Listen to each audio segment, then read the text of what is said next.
Welcome back to the Speaking and Communicating podcast. I am your host, Roberta Ndlela. If you are looking to improve your communication skills, both professionally and personally, this is the podcast you should be tuning into. Communication and soft skills are crucial for your career growth and leadership development. And by the end of this episode, please log on to Apple and Spotify and leave us a rating and a review. Now let's get communicating with our guest today, joining us from Alberta, Canada. He is Tyler Chisholm. I hope I said that right. You did. You Who's, nailed it. You nailed it, Roberta. thank you. Good training I had there. He's the CEO, author, speaker, fellow podcast host, and is here to talk to us about how crucial, actually, that it's not optional to be curious, not only as a leader, but also as an entrepreneur. And before I go any further, please help me welcome him to the show. Hi, Tyler. Hello, Roberta. How are you? Thank you for having me on. I'm doing fantastic. Thank you for being here. I'm looking forward to our conversation. But before we get started, did you ever think to yourself, growing up, that I'll be helping leaders, making them realize how literally life-saving curiosity is if they hope to thrive? One answer, no. I never, that was not the journey. That was not the path. Growing up always as a curious person, but never being deliberate about it, never unpacking it, never really building a strategy around it. But looking back on my life, it kind of makes sense in reverse. But at the time, it was not deliberate. It was just a journey that I was on. And it's something that evolved for me, not only in my leadership journey, but I've really discovered it being a podcast host. Because a podcast host who's not curious probably shouldn't be a podcast host. That is absolutely true. In fact, I say being a podcast host, this has been my mini MBA because I've learned so Oh, much. And the yes. reason I've learned so much is because of the questions I ask And and the that I've openness. learned to ask as well, that my guests have trained me to ask. Yes, the truly being open to what shows up. And I love that you said that. About 50 episodes in, I went, wait a second, this is a mini MBA. And I said the same thing. I love that you brought that up. And the ability, and every time you do one, the next one gets better because you're like, oh, I could go deeper here. I could ask a little bit here. And if the objective is always to elevate the guest and to provide an outcome and experience for the audience and for you to just go on the journey, it almost shuts down some of the other narratives of I have to look smart, I have to have all the answers. Because that's ridiculous. Why would you ever think that when your guest is the expert in their world and you're only the podcast host in that journey? It really gave me permission to be almost like unfetter my curiosity. And the more I did it, the better I got at it, but also the more fun I had and the more I walked away with. It became too much to deny. Yes, but not only that as well, for even if you're an expert in your field, because we say the same thing about leaders, we're like, you're not expected to know everything. Mm. And therefore you don't have to put that pressure on yourself. And when it comes to even public speaking as well, you're a speaker. You're not expected to be perfect and all no mistake making, suited up type of. I don't know. Maybe that's your style. I I could be assuming here. I would no, I think it was earlier in my career. I think I put a lot of pressure on myself. I think I bought into the narrative of the all-knowing leader. I bought into the belief that therefore, if I was the leader, I must be able to answer every question.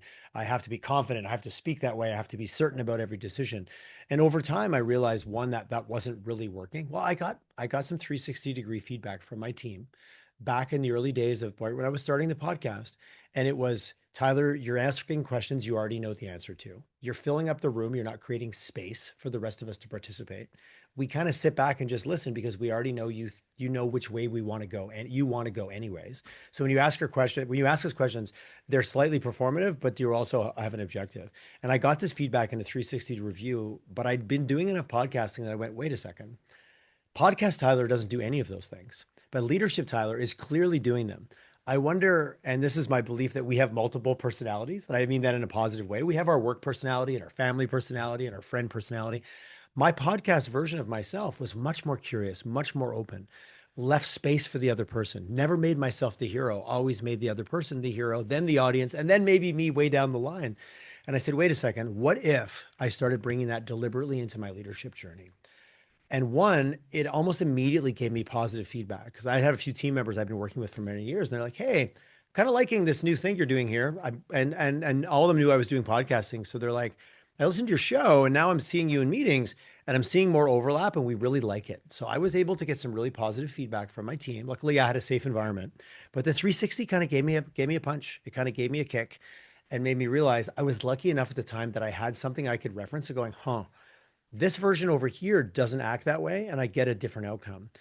And if leader Tyler's acting this way and my team is telling me this is not creating a positive environment for growth, for them feeling like they're participating, for them feeling safe in meetings, ooh, I got to listen. And that was kind of the turning point for me where I started to deliberately make curiosity top of mind.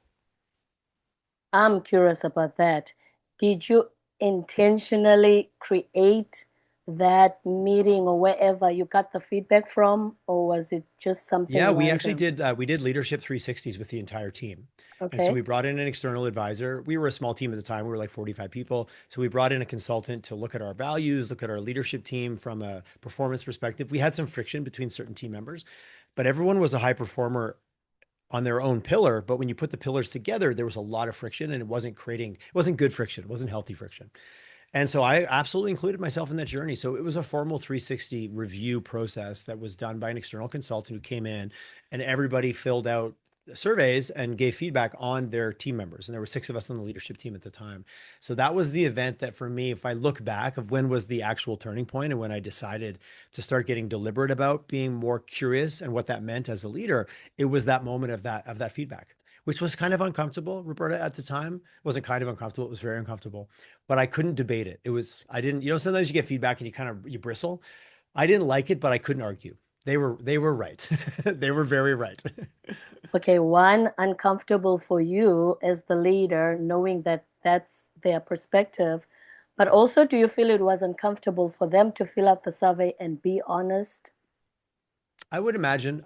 I think clearly we had enough safety that people felt it was also anonymous. So there was a veil in between the two. There was a curtain in between. So I feel very blessed that the team did feel comfortable enough. But this opens up a whole other conversation around feedback and psychological safety. And as a leader, are you creating an environment where people feel safe communicating up? And I've heard a concept recently about up power and down power. Down power almost feels easy. You're in a leadership role, you immediately have positional power. But what are you doing to make sure the people around you who can maybe see your blind spots and see your risk of certainty and point it out to you, do they feel safe enough to do that? And in that case, we had to create an anonymous survey environment for that to happen. I would say my team today is much more quick to speak up. But at the same time, we're all humans. And sometimes there's fears and there's holdbacks that keep you from, as a leader, sometimes keep you insulated from the feedback you need to hear. Yes, because that's where the trust factor comes in. You don't Yes. want somebody to think if I tell my leader, Tyler, that this is what I really think, I might lose my job. I might not get promoted. He might not give me the bonus. Yeah. And in a lot of organizations, I would say that that's still true. Like, I think you're right to question that. But as a leader, I think it's our jobs. I don't want to say job. That's not the right term. It's our responsibility. I believe that it creates a better environment when we have that level of transparency, but that's a belief that I have. And now I've worked to do things that create it. I work with a lot of leaders that struggle. They say they want that type of radical candor, but when they get it, it makes them very uncomfortable. And sometimes they react in a way that doesn't create more feedback.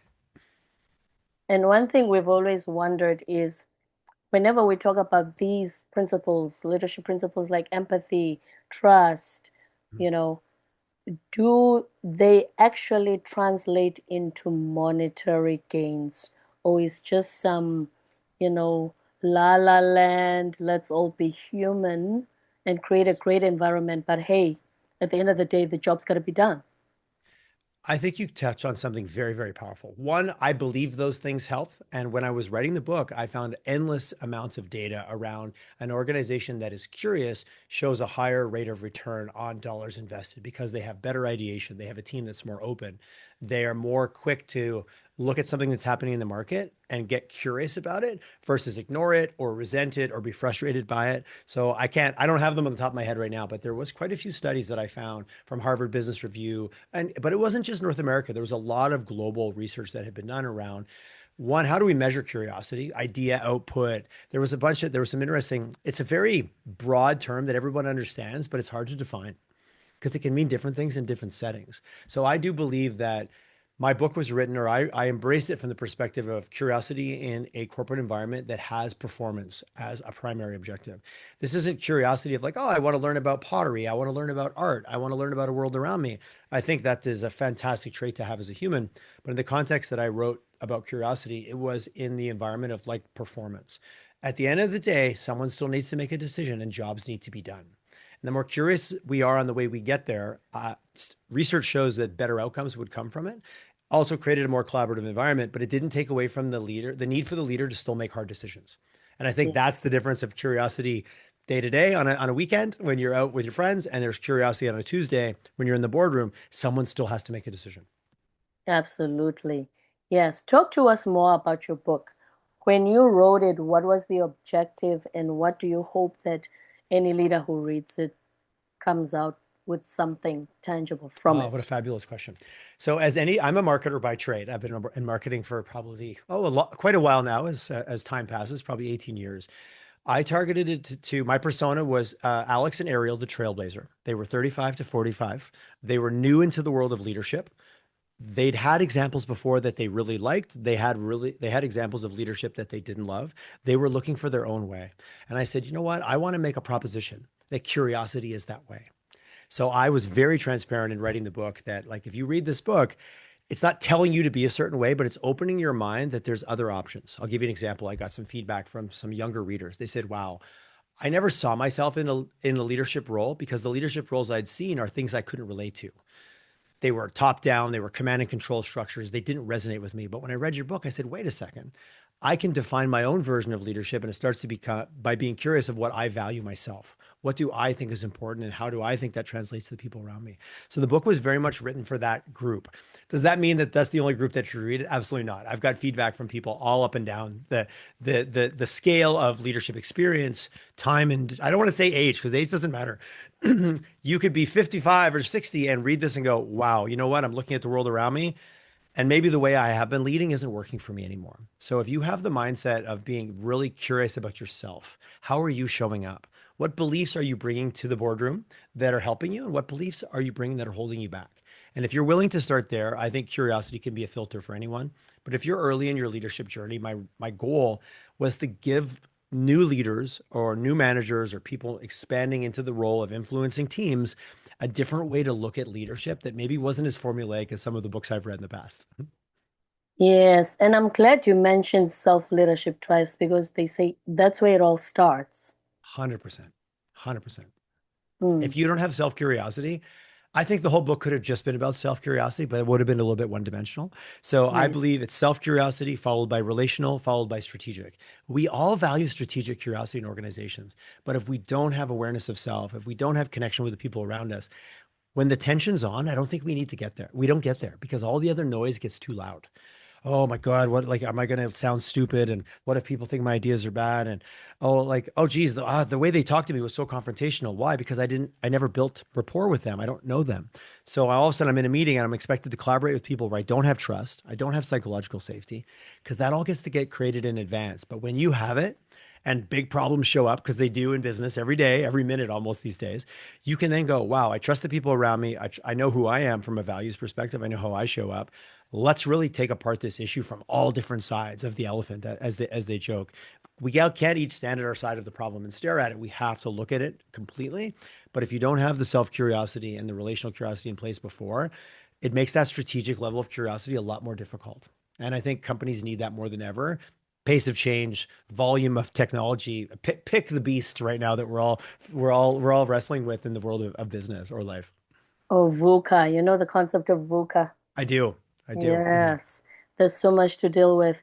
And all the thing is, if you don't have self-leadership first and actually evaluate things the way you just described, I find that that's when you also have cases of leaders who pass the buck and take instead of taking responsibility for something that happened, instead of being accountable. I don't think anything will erode trust faster with the people around you because you know who else knows you passed the buck? Everybody you work with. It's not everybody knows. It's not a secret. You're not hiding it. It's such that vulnerability and that ownership of like, wow, okay, I made an error here. Let's talk about the error. Let's talk about if we would have done it different. Let's include everybody in the journey. Back to the same point about the leader has to make the decision. How included did you and I feel before our leader made that decision? Because if we didn't feel included at all and they got it wrong, we are lining up to tell everybody that they got it wrong. But if we were included, and it's like, well, you know what? We made that decision together. We had to make a choice and we didn't get it right. We learned from it. I've also been really exploring the idea of experimentation. Don't call it failure, call it an experiment. Because what is an experiment? Experiment isn't a fail or succeed, it's an experiment. Because I think our culture has worked very hard to embrace the concept of failure. But yet I still don't like failing, Roberta. I have to be honest with you. I don't I like it. don't.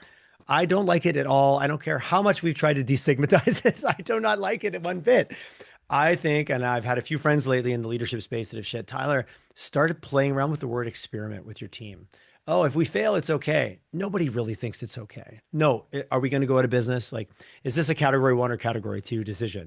If we make this decision and it goes wrong, we might lose the company. Okay, that's a very serious decision. But a lot of times Yes. they're category two decisions where it's like, wow, we can back it up. We can try another direction. To me, that's the perfect definition of an experiment, that it isn't a make or break. People aren't going to die. People aren't going to lose their job. The company isn't going to go out of business. That's a level one decision and it has to be taken very, very seriously. But we often treat smaller decisions like level one, where it's like, no, it's just an experiment. But the more you and I are transparent about that, I think the safer it is for us to learn from it, not start pointing fingers after and passing the buck. Right. As someone who's married, I'm wondering when it comes to that idea of you want to feel included, because my mom used to say, even though she didn't tell my dad initially that she wanted to do something, she after she decides, okay, yes, I am going to buy that thing for the house, and your dad's going to think it's expensive. I'll just say to him, but honey, we spoke about this. You're just forgetful, you know. Obviously, we spoke about it because my dad was going older. It's like, yeah, I'm very forgetful now. Hey, yeah, we talked about it. You did say that, yeah, we do need this vase for the corner of the living room or whatever. I will always make you feel included in our Roberta, I decision. think that's called gaslighting. Is it not? I think it's actually, there's a term for that actually. And depending, you're right. If you're working in an environment where things are moving 100 mile an hour, I think you can get away with that a few times. But I think And it really exemplifies how we interact with humans. And when you feel like you were part of something, if you feel like you weren't, because it's mhm, amazing. You might think it's a great idea, but simply because you weren't included, you might push back. They didn't ask me, so I'm going to be against it. That's why I think that inclusive level of relational curiosity, where it's not only, why did you do that? I'm curious, what were your thoughts when you did that? What got right. you there? What were you thinking? Not what were you thinking, but I'm curious, what was your thought process at the time? Because right now we have new information, but 2 weeks ago we didn't have that information. So based on the information we had at the time, we made the best decision available to us. But 5 minutes later, new information can show up. But if we were all included, we can share in that journey and it gets away from the blame game, which I think is very unhealthy. But I don't mean that that supersedes ownership. If I screw up, I will be quick to own it. When I was younger, I was maybe less quick.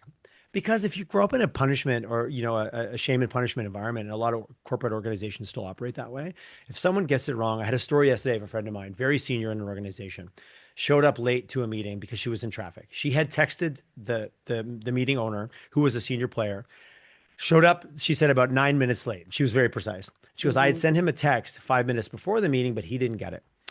And she goes, rather than go, oh, hey, was something up? He chose to berate me in front of the team. And she's like, I never respected that leader again. And she goes, I didn't say anything. And she goes, many times I've replayed in my mind, should I have said, hey, I'm curious. Next time I'm going to be late because of extenuation. And she was driving to another city, so it was 3 hours away. So it was already a big Mhm. ask to be there. And I agree, this is not an excuse for not being on time, but that leader wasn't curious at all and chose it as a moment for shame and punishment.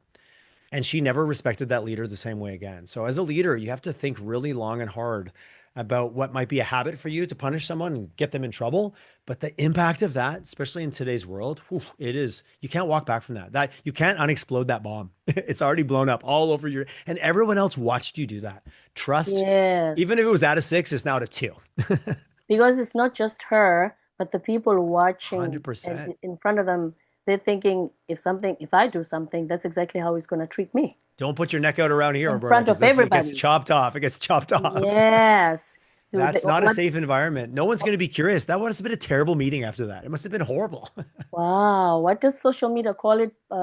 public humiliation or something like that. Yeah, Humiliation ritual. Yeah, oh, is that humiliation. what it is? Because it's bullying at its best, right? Oh And my bullying from a goodness. position of power. Ugh, it's so messy. And but if you grew up in an environment, if you were led that way, that's where self-curiosity has to come in. You're like, are those really my values, or that's just a bad habit that I learned somewhere else? And if Mm, I'm on my leadership journey, I have to be reviewing, I have to be curious every day about what beliefs I'm bringing in, what's showing up for me in a way that, and I always make it simple. Is this getting you the outcomes you want? I guarantee with that individual, if the outcome was to punish her, you might have got it for 5 minutes, but then the any long-term type of effects. extra effort just got pulled away. Yep, the long-term effects. You pay a And this very is steep why price for they that. say, yes, this is why they say a lot of people now don't leave because of more money where they're going. They leave because of bad leadership. Especially that's 100%. what they say at the Not feeling exit connected, interviews. not feeling cared about, not feeling there's so many knots in there. You can't even pick what it is. But if you Hmm. don't have that connection with your team, and I joke, you build those connections for when things do get tense. Because things will get tense. And if you've spent no time creating connection, like if those two individuals, I would guess, my friend Tina and this boss who I don't know, had a good relationship before with trust, that wouldn't have happened. Because No, you don't do that to someone you have a good relationship with. You're more like, hey, is everything okay? Yeah, I got stuck in traffic. And maybe after you say to them, hey, listen, I know you got stuck. I'd even love if you to you be on wanted to time. berate her, how about in private, behind closed doors? Totally. But even then, by then, the berating probably should have stopped. I don't think you should berate anybody, period. But it doesn't mean you shouldn't Exactly. have a real conversation. Hey, next time I Hmm. really need you to be on time. I know this was extenuating circumstances. We're good. That's all you had to do. And that person probably would have went, you're right. But when you get attacked, you don't go, you're right. You go, oh, really? You want to attack me? You want to play this game now? Maybe that's just me, Roberta. I don't know. And also, that's when you forget that you're dealing with adults. That's what she said. She goes, she actually said in the story, I was a grown ass adult. She actually said that when she was telling me the story. So you nailed it. Yes. So you are the CEO of Clear Motive Marketing Group. I am And the main thing that you do is you help your clients connect with their audiences. How do you do that? getting really, really curious, fanatically curious about what is actually going on with that customer. I heard something years ago that I love from a startup founder. Don't fall in love with the problem, fall in love with your customer's version of the problem. And that I love because I've met with so many companies, large and small. They're like, we know exactly what our customer needs. I'm like, has anyone asked the customer? Well, we did a study like 6 months or a year ago. I'm like, okay, but things have changed. Let's get really, really connected. And the name of our company is Clear Motive because I believe every company has a motive and every customer has a motive. The motive, you and I might have a motive to solve our problem that we need to buy new toilet paper. That's a very day to day. But also, it might be I need a new car, I need a new house, I need a new outfit, I need to go on a vacation. I have something I want to accomplish. Something it might just be very transactional and maybe logistics. I need peanut butter, I need groceries, or no, I actually want to elevate myself and I want to reward myself. And if you can identify with that, not only the practical need, but the emotional need as a marketer, because every company that sells peanut butter wants to sell you peanut butter. The company that wants to sell you a trip, they really want to sell you a trip. Years ago, I was at we do marketing for a large global motorcycle manufacturer, and I was at a large trade show where everyone goes in the spring to look at their dream motorcycle, and I met this gentleman who was probably in his 60s, and he had just picked up a brochure for a very specific type of motorcycle that often is bought by that age group of men. And he said, Tyler, he didn't say Tyler because he didn't know me. He said, I was chatting with him. I said, oh, I see you're interested in this motorcycle. I was just there gathering information about the customers. He goes, I've been collecting these brochures for the last 10 years. They're sitting beside the chair where I watch TV. And I am finally going to buy that motorcycle. It's like a $30,000, very expensive motorcycle. He goes, I'm finally going to buy that motorcycle. You know who was excited about that purchase? Right? More than him, the company that was selling it to him. Wow. That was the perfect persona. It was like you could illustrate the guy that would you built that motorcycle for, and he just showed up in your booth, and he'd been collecting your marketing material for 10 years. A lot of it was material that we'd created. So I looked at that and said, well, everybody had a motive. And because of the messaging that we created as an organization, we were able to join those two groups. And when Mm. we do that, that's when magic happens. But you only do that if you're curious about the customer in a way that you can develop a product or service that aligns with that. Our job is then create the messaging and all the tools and all the channels that exist today that allows those two groups to meet in the middle, because that's when magic happens. And that's when marketing is at its best, in my opinion. So you basically need to make your potential customer say, hey, this person sees me, understands me, literally the messaging, it's like they know me personally. And you're doing that all subconsciously because very few customers actually say that out loud, but they feel it and they Mm-hmm. sense it and they get it. We all like to think that we're very rational and very logical, but let's be honest, emotions tend to be the bully or to meant to be the fire and the gasoline in every environment. And if you can Mm-hmm. connect with a customer emotionally, and that could be selling B2B industrial manufacturing equipment, you're still solving that problem of that person to do the thing that they need to do that lets them meet their quarterly objectives or drive their performance outputs. Like, I don't think it's reserved only for business to consumer marketing. I think it exists right across the board because humans are always in the buying chain somewhere, being emotional beings that we are. But when creating a survey questionnaire, trying to find out what the customer needs so you can understand their problem to that level, Mm-hmm. they answer logically or emotionally. Oh, I think that's a really interesting balance. I don't think you can rely on one source of data. I think Okay. you can do focus groups digitally right now. It's so easy to engage with customers. But often, if you're a startup, you don't often have any existing customer data. But I think most companies have a wealth of information, sometimes is untapped. And not in every company. Lots of companies are very good at this because you're looking at that kind of infinity loop. You have all the customers, they have the people that are soon to be your customers on the left side, but then you have all the people that are your customers on the right side. When you align that, what was the customer experience? What was feedback on the buyer's journey? If we're going to introduce a new product, what about this product is similar to products we've released before? And who was the customer who actually valued that the most? Sometimes companies go to market to sell something to a certain customer and another group buys it because they're like, oh, we had no idea that group was going to see themselves in our product. What can we learn from that? So it can be customer surveys and engagement. It can be conversations. It can be talking to your salespeople, the ones that are often the closest to the consumer. It can talk to your customer success teams. Again, who's actually interacting with the customer once they became a customer? And what are we learning from that? So I do believe it's about how you're collecting, and this is where it really comes down to the discipline of your data. Are you collecting data from multiple sources that often don't talk to each other into a way that you can create a complete picture of not only your soon to be customer, but your existing customers and what you can learn from that? It's simple, but also very complex in the world of overwhelming amounts of data points. How are you as a company technically bringing that data together so that when we work with you as an organization, we can then turn our creative people loose on really, really good information. So we do both. We help companies really align on the data side so that when our team looks at it strategically and creatively, they have the right inputs. If you don't put the right information in, you don't get the right answer out. So getting that data into one place that's very usable, that can often be the biggest challenge for a lot of organizations to then come up with that creative insight or that wow moment that shows up in a campaign or in a messaging strategy or online that makes that customer go, wait, subconsciously, this makes sense to me. I'm going to go a little deeper because, we're all one click away from wanting to learn more, but we're also one click away from just leaving and skimming over to something else because we're getting That is inundated true. every day with endless amounts of content. It's quite overwhelming. It is, yeah. If I'm a salesperson and I'm listening to you right now, because you know how salespeople get trained, there's a script and they tell you how There to can be, handle yes, there is. objections. If Tyler says this because he's trying not to buy, this is how you close him. So, how do they, in that process, in that reciting the training they've been given, how do they then have the curiosity to extract whatever information they can from a potential customer? This is where every sales trainer is going to resent me for saying this, but we're talking about they forget to listen. Because if I'm just waiting to trigger my next thing because I memorized my script, I'm looking down because I'm thinking about memorizing my script. No matter what the customer says, you say this. I heard this. What was it? If you walk into a retail store and someone says, "Can I help you?" What's the first answer you always say? No, I'm good. No, thank you. Yeah, I'm fine. Roberta, have you been into our store before?